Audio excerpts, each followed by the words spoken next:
안녕하세요. 오늘은 창세기 25장입니다. 아브라함이 후처를 맞이하였으니 그의 이름은 그두라라. 그가 시므란과 욕산과 무단과 미디안과 이스박과 수아를 낳고 욕산은 스바와 드단을 낳았으며 드단의 자손은 아수르 족속과 루드시 족속과 르미 족속이며 미디안의 아들은 에바와 에벨과 한옥과 아비다와 엘다아인이 다 그두라의 자손이었더라. 여기에 성경줄 하나 적겠습니다. 역대상 이거 대상 역대상 1장 32절부터 나오면 돼요. 여러분 어떠세요? 이거 읽으면 아유 이렇게 아름다운 성경절이 있다니 하고서는 암송하고 싶으세요? 그렇지 않죠? 그런데 성경을 읽으시다가 이렇게 우리가 원하지 않는 정보들이 있을 때 오히려 집중하셔야 돼요. 왜냐하면 이러한 내용들이 성경이 적혀진 목적을 알려줍니다. 먼저 창세기는 모세가 이스라엘 백성들을 위하여서 쓴 책이에요. 모세가 이스라엘 백성들을 위하여서. 당시 이스라엘 백성들은 이제 종에서 풀려났거나 아직 종이었던 상태란 말이에요. 그리고 모세가 이스라엘 백성들에게 하고자 하는 말은 너희들이 바로 택함을 받은 선민이다 라고 하는 것을 말하고 있단 말이에요. 그리고 이제 우리는 가서 저 약속의 땅을 차지할 것이다 라는 이야기를 할 때 과연 이스라엘 백성들이 모세의 말을 믿을 수 있었을까요? 아니 믿기가 쉬웠을까요? 어려웠겠죠. 그런데 모세가 이렇게 그 당시에 명성이 있는 사람들의 이름들을 나열합니다. 그리고 명성이 있는 민족들 보세요. 아수르 족속, 르두시 족속, 루미 족속 이렇게 나열을 하는 거예요. 그리고 말하기를 자, 그들이 다 아브라함의 후처인 첩인 그두라에게서 나온 사람들이다. 그들이 나와서 이렇게 온 민족을 이루고 이 세상에 명성을 누리고 있는데 과연 하나님께서 택하신 이삭의 후손인 너희들에게는 어떻겠니? 라고 하는 말을 하는 거예요.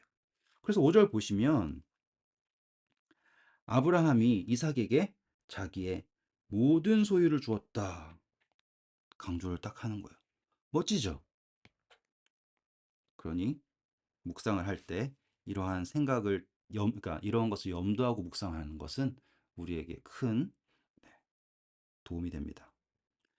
자, 5절 옆에다가는요. 마태복음 28장 18절 그리고 요한복음 17장 2절 적어주세요. 이것은 하나님께서 예수님에게 모든 것을 허락하셨다라고 하는 표현이 나오는 거예요. 우리는 계속 이삭과 예수님을 연결시키면서 성경을 읽어 나가야 됩니다. 자, 6절 볼게요. 자기 서자들에게도 이제 재산을 주었지만 아브라함이 살아 있을 때 그들로 하여금 자기 아들 이삭을 떠나 동방 곧 동쪽 땅으로 가게 하였더라. 성경 참 재밌죠, 그렇죠? 에덴에서부터 항상 동쪽으로 보냅니다. 그리고 제가 말씀드렸듯이 우리는 서쪽에 성소가 있다라는 것을 늘 기억해 주세요. 7절입니다. 아브라함의 향년이 175세라. 그럼 여기다가는요, 우리가 버릇처럼 그러면 이삭은 몇 살이었을까? 이런 것들을 적어 두세요. 만약에 이삭이 100세 때 임신을 했고 그 다음에 태어난다면 이라든지 아니면 그 해든지 하면 이제 나이가 75세 아니면 74세겠죠? 그래서 74세 이렇게 적어 두시는 거예요. 그러면 나중에 또 나오면 이 아브라함이 죽었을 때 야곱은 있었을까라는 것도 생각해 보실 수 있죠? 네, 정답은 히브리서 11장 9절 보시면 정답이 나옵니다. 나중에 여기다가 빈 곳 채워보세요. 8절입니다. 그의 나이가 높고 늙어서 기운이 다하여 죽어 자기 열조에게로 돌아가매 관용적인 표현이에요. 죽음에 대한 9절. 그의 아들인 이삭과 이스마엘이 그를 마므레 앞 해쪽 속 소알의 아들 에브론의 밭에 있는 막벨라 굴에 장사하였으니 이것은 아브라함이 헷 족속에게서 산 밭이라. 아브라함과 그의 아내 사라가 거기 장사되니라. 지난 시간에 공부한 것처럼 아브라함은 약속의 땅에 묻혀 있습니다. 그리고 하나님께서 그 약속을 이루시기를 기다리고 있습니다. 무덤 안에서요. 11절. 아브라함이 죽은 후에 하나님이 그의 아들 이삭에게 복을 주셨습니다. 여기서 우리가 알 수 있는 건, 여러분 성경을 읽으시다 보면 항상 아버지가 아들에게 복을 줍니다. 이거는 너무너무 중요한 이야기들이에요. 왜냐하면 거기에는 예언이 들어있거든요. 그래서 우리가 이삭이 복을 줄 때, 야곱이 아들들에게 복을 줄 때 그것을 우리가 깊이 공부할 필요가 있어요. 그런데 보시면 아브라함은 이삭에게 아무런 복을 주지 않아요. 왜일까요? 아브라함은 하나님께서 이삭에게 복을 주셨다라는 것을 굳게 믿고 있기 때문입니다. 그러니 이 부분 중요합니다. 꼭 기억해 주세요. 12절입니다. 사라의 여종 애굽인 하갈이 아브라함에게 낳은 아들 이스마엘의 족보는 이러하다. 그러면 이것도 왜 적혀 있을까요? 정보를 주려는 게 아니에요. 믿음을 주려고 하는 거예요. 확신을 주려고 하는 거예요. 여종에게서 낳은 아들도 이렇게 민족을 이루었다. 이스마엘의 아들들의 이름은 그 이름과 그 세대대로 이와 같으니라. 이스마엘의 장자는 느바요시요, 그 다음은 게달과 압브엘과 밉삼과 미스마와 두마와 마사와 하닥과 데마와 여둘과 나비스와 게드마니. 이들은 이스마엘의 아들들이요, 그 촌과 부락대로 된 이름이며 그 족속대로는 12지도자들이 있었더라. 이렇게 분명하게 하나님께서 축복하신 게 나타났는데, 하물며 너희들이겠니? 같은 표현이에요. 공중의 새를 보라, 이거야고요. 들의 백합화를 보라, 하물며 너희겠느냐라는 표현이 여기에서 이렇게 살아있는 증인들을 나열하면서 모세가 이스라엘 백성들에게 확신을 주는 것입니다. 꼭 기억해 주세요. 그러면 이거 읽을 때요, 정말로 기뻐요. 희망에 차요. 왜냐하면 이들 역시 다 빈손으로 시작해가지고 민족을 이루고 나라를 이루었지 않습니까? 17절입니다. 이스마엘의 향년이 137세에 기운이 다하여 죽어 자기 백성에게 돌아갔고, 이것도 한번 적어보세요. 그럼 이삭은 몇 살이었을까? 라는 것도 하실 수 있습니다. 그 자손들은 히월라에서부터 아수르로 통하는 애굽 앞 술까지 이르러 그 모든 형제의 맞은편에 거주하였더라. 애굽 앞까지 차지했네요, 땅을. 19절입니다. 아브라함의 아들 이삭의 족보는 이러하니라. 드디어 이제 주인공이 등장합니다. 이삭의 족보는 이러하니라. 아브라함이 이삭을 낳았고, 이삭은 40세에 40세에 리브가를 맞이하여 아내를 삼았으니, 리브가는 밧단 아람의 아람 족속 중 부두엘의 딸이요 아람 족속 중 라반의 누이였더라. 이렇게 잘 설명해 줬습니다. 그런데 중요한 것은요, 이렇게 약속의 아들인 이삭, 그리고 전 시간에 공부한 것처럼 믿음의 여자인 리브가가 결혼을 했지만 아이가 없어요. 21절. 이삭이 그의 아내가 임신하지 못하므로 그를 위하여 여호와께 간구하매 여호와께서 그의 간구를 들으셨으므로 그의 아내 리브가가 임신하였더니. 자, 중요한 겁니다. 꼭 적어두세요. 에스겔 36장 37절. 이 간구라는 의미가 무엇이냐? 하나님께서 우리에게 분명한 뜻을 제시하시고 언약을 하셨을지라도 하나님은 우리가 간구해야 한다고 요구하십니다. 왜냐하면 여러분 생각해 보세요. 예수님이 십자가에서 다 이루었다 하셨습니다. 그러면 우리는 어떻게 하면 될까요? 그렇죠. 다 이루셨으니까 알아서 하시겠죠. 하고서 나 몰라라 해야 될까요? 아니에요. 여러분, 이삭도 간구해야지 하나님께서 태를 여셨습니다. 여러분은 어떠실 거예요?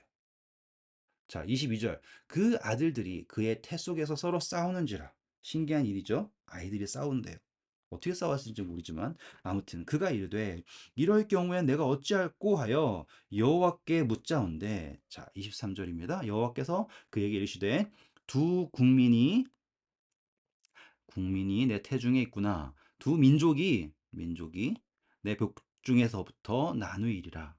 이 족속이 저 족속보다 강하겠고 큰 자가 어린 자를 섬기리라 했습니다. 여기다가는 성경절 두 개 적어 드릴게요. 신명기 2장 4절에서 8절, 그리고 사무엘하 8장 14절이에요. 이게 요 예언의 성취입니다. 그러니 꼭 기억해 주시면 좋겠습니다. 그러니 여기서 새로운 이야기가 등장한 거예요. 아니, 큰 자가 작은 자를 왜 섬겨야 되죠? 라고 하는 질문이 생겼습니다. 그리고 24절. 그 해산 기한이 찬즉 태에 쌍둥이가 있었습니다. 그리고 25절부터 재밌어요. 잘 들어주세요. 제가 지금 이 녹화를 6번째 하고 있어요. 이 설명을 잘 해보려고. 그러니까 잘 들어주세요. 먼저 나온 자는 붉고 전신이 털옷 같아서 이름을 에서라고 했습니다. 이 에서의 뜻은 여기 털이 많다라는 뜻이에요. 신기하죠? 어쩌다 이름을 이렇게 지었을까요? 하지만 잘 보시면 재미있는 게 있어요. 기대해 주세요. 26절 후에 나온 아우는 손으로 에서의 발꿈치를 잡았습니다. 그래서 이름이 야곱이에요. 정말로 발꿈치예요. 발음이 야고프 똑같아요. 아니, 이삭은 자기 아들의 이름을 어떻게 이렇게 줬을까라고 생각하실 수 있겠죠. 리브가가 그들을 낳을 때 이삭은 60세였습니다. 자, 일단은 이름 이야기는 잠깐 뒤로 하고 60세라면 결혼한 지 벌써 20년이 지났습니다. 그럼 여러분, 우리 기도할 때, 아, 내가 하나님한테 결혼이래요. 기도를 10년 동안 했는데 응답이 없다. 이런 얘기 쏙 들어가겠죠, 그렇죠? 여러분, 이삭같이 하나님에게서 축복이란 축복을 다 받고 태어난 사람도 20년을 기도해야지 응답받는데, 그것도 간절히. 아브라함은요, 75세에 나가가지고는 25년 지나고 나서 얻었잖아요. 그런 여러분의 간절함과 또 다른 의미의 하나님의 그 계획하심이 있다라는 걸 꼭 기억해 주세요. 다시 이름으로 돌아갈게요. 자, 여기서 붉다라는 표현이 나왔죠. 재미있는 게요. 나중에 여기 쭉 내려가시면 30절이에요. 에서의 별명이 에돔이에요. 왜냐하면 그가 붉은 것을 먹었거든요. 그러니까 에돔이라는 것이 붉다예요. 근데 에돔이랑 아담이랑 비슷한 거 느껴지세요? 아담? 아담, 에돔 비슷하죠. 이게 왜 그러냐면 이 아담이라고 하는 게 붉은 흙입니다. 그래서 사람들이 어떻게 생각을 하냐면 하나님께서 아담을 창조하실 때 그 흙은 정말로 영양가가 하나도 없는 흙, 적토라 그러죠, 적토. 보통 이게 검정색일수록 영양분이 높잖아요. 근데 막 사막 같은 데 가시면 정말 그냥 빨간 흙 있죠. 그리고 붉다라는 표현이 나와요. 이거 연결될 수 있으니까 꼭 기억해 주세요. 왜냐하면 계시록에 가도 이제 용이 나오는데 용이 무슨 색깔일까요? 이렇게. 제가 그 이야기를 위해서 여기서 잠깐이라도 이렇게 힌트를 드리는 거예요. 자, 그리고 나서는 이 야곱의 이름은 뭐예요? 발꿈치입니다. 근데 창세기 3장 보시면 발꿈치가 나올까요? 한번 확인해 보세요. 그러니 발꿈치라는 사람이 등장을 하네요. 그리고 27절 가겠습니다. 그런 질문을 갖게 하기 위해서 제가 이렇게 하나씩 드리는 거예요. 마음 같아서는 모든 걸 다 하나씩 펼쳐서 설명해 드리고 싶지만 안 하는 이유는 제가 말씀드렸죠? 저 지금 이거 6번째 녹화 중이에요. 근데 하다 보니까 너무 어렵겠더라고요. 그래서 제가 선을 지키기 위해서 이 정도로 마무리합니다. 그런데 보시면 재미있는 게 또 있어요. 그 아이들이 장성함에 에서는 누가 되었다고 합니까? 익숙한 사냥꾼이 되었다고 해요. 그리고 그는 집에 있지 않고요. 들 사람이 됩니다. 자, 이 아브라함의 족보에 사냥꾼이 있었습니까? 없었습니까? 없었어요. 그럼 이 사람은 대체 어디서 배워가지고 사냥꾼이 되었을까요? 자, 일단 사냥꾼 나오면 여기다가 님으로 적어두세요, 항상. 그쵸? 지금 에서는 세상에 달려간 사람입니다. 그리고 반대로 야곱은 어떤 사람이냐? 야곱은 조용한 사람이었대요. 아니, 대체 어떤 사람이길래 조용한 사람일까? 근데 원어를 살피시면요. 이렇게 쭉 내려서 완전한이에요. 멋지지 않습니까? 야곱은 어떤 사람이다? 완전한 사람이다.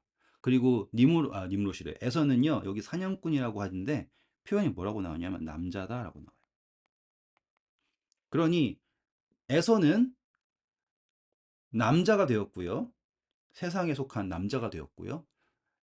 야곱은 약속의 장막에 거하는 완전한 사람이 되었습니다. 라고 새롭게 읽게 되는 것입니다. 흥미롭죠? 28절입니다. 이삭은 에서가 사냥한 고기를 좋아하므로 그를 사랑하고 리브가는 야곱을 사랑하였더라. 이제 새로운 이야기가 등장합니다. 야곱이 죽을 쑤었습니다. 죽을 쑤었더니 에서가 들에서 돌아와 심히 피곤하여 야곱에게 이르되 내가 피곤하니 그 붉은 것을 달라라고 얘기해요. 붉은 것을 내게 먹게 하라 한지라. 그러므로 에서의 별명이 에돔이 되었습니다. 붉은 것이에요. 붉은 것. 자, 31절 보겠습니다. 야곱이 이르되 형의 장자 명분을 오늘 내게 팔라. 대체 라면 한 그릇 주면서 장자권을 달라는 건 웃기지 않습니까? 그런데 그만큼 야곱이 이 장자권에 목매였던 이유는 장자인 에서가 하나님의 언약에 충실하지 않고 장자의 명분을 가볍게 여기고 계속 세상에서 놀고 있기 때문이었던 거예요. 이거를 이해해 주세요. 야곱은 처음부터 속이려고 그랬던 게 아닐 수 있습니다. 자, 야곱이 형에게 이르되 장자의 명분을 오늘 내게 팔아라. 에서가 이르되 내가 죽게 되었으니 이 장자의 명분 내게 무엇이 유익하리요? 라고 얘기합니다. 죽게 되어서 장자의 명분이 유익하지 않은 상태에서 33절 야곱이 이르되 오늘 내게 맹세하라.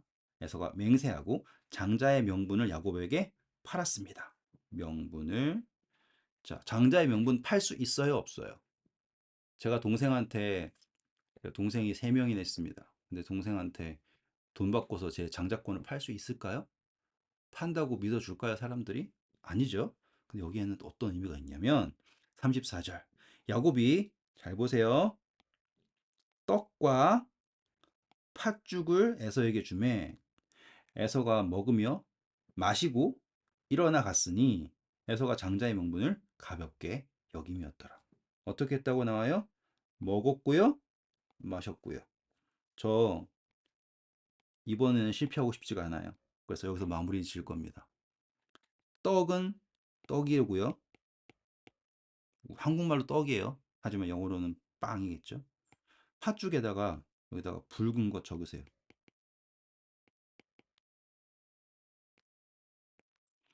그럼 여기에 예수님을 싹 그려 넣으면 여러분의 묵상이 깊어지실 것입니다. 첫 번째 아담이 실패했고요. 두 번째 아담이신 예수 그리스도께서 우리를 대신하여서 장자의 명분을 대신하여서 우리를 구원하십니다. 언약을 이루시고요. 그리고 죽게 되었던 우리가 그 붉은 것을 먹고 삶을 얻게 됩니다.